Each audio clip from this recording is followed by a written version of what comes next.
Kemudian kaidah keempat, wal imanu yazidu bit ta'at wa yanqusu binawaqisih wa yantaqidu binawaqidih. Iman itu bertambah dengan ketaatan, berkurang dengan nawaqis, dan batal dengan nawaqid.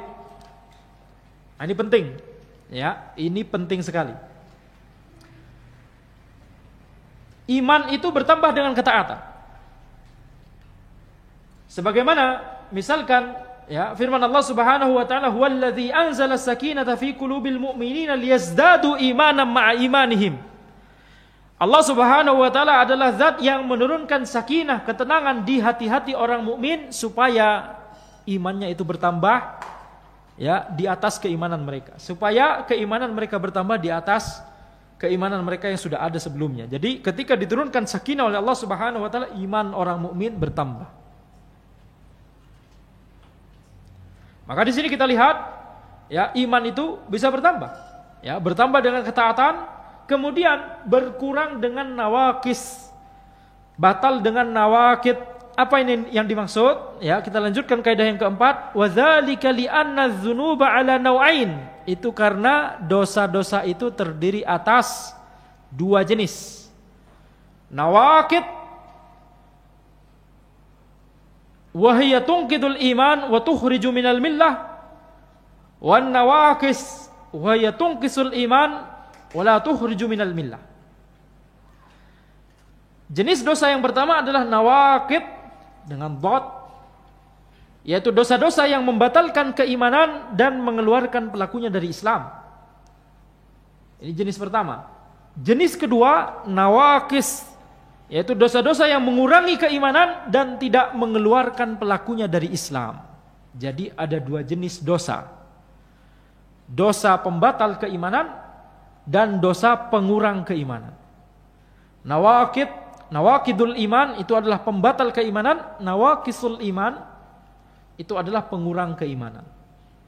Jadi kalau seseorang melakukan ya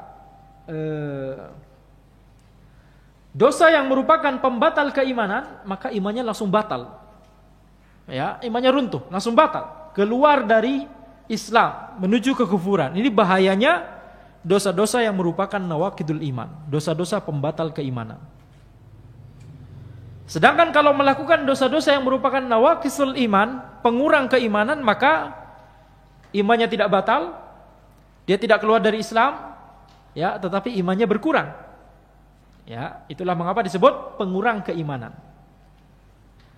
Maka di sini kita lihat Nabi Muhammad SAW bersabda, "Yadkhulu ahlul jannah al-jannah wa ahlun nar an-nar." Thumma yaqulu Allah Ta'ala, "Akhriju man kana fi qalbihi mithqala habatin min khardalin minal iman."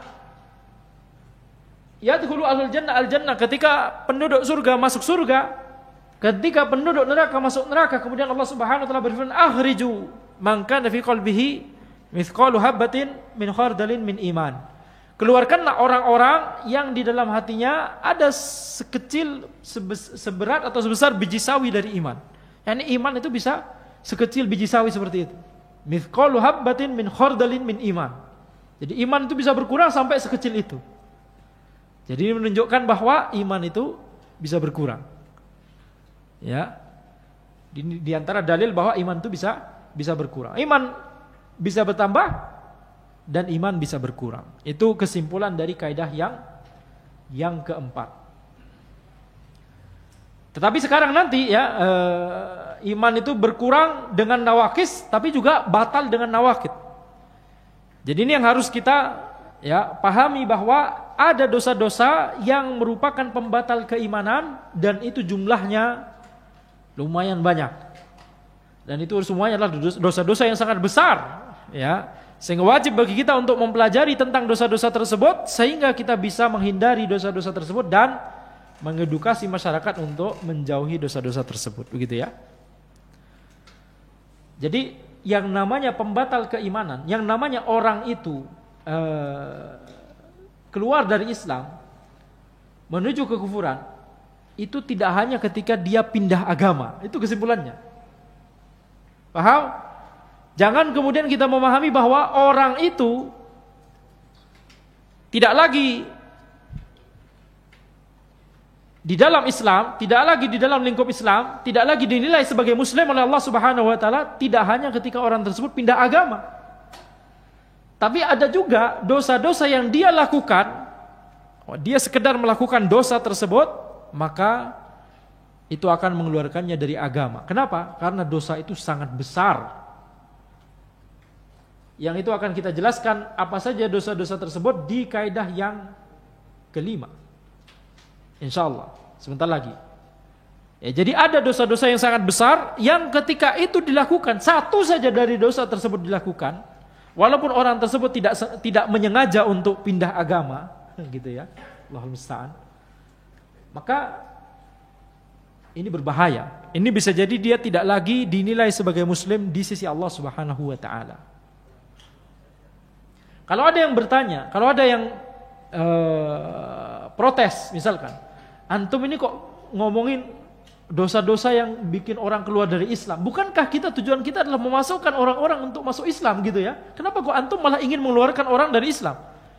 Kita katakan, siapa yang ingin mengeluarkan orang dari Islam? Kita mempelajari dosa-dosa ini supaya kita bisa mengedukasi masyarakat, ya, supaya kita terhindar dari dosa-dosa tersebut dan supaya masyarakat terhindar dari dosa-dosa tersebut. Betul? Itu tujuan kita.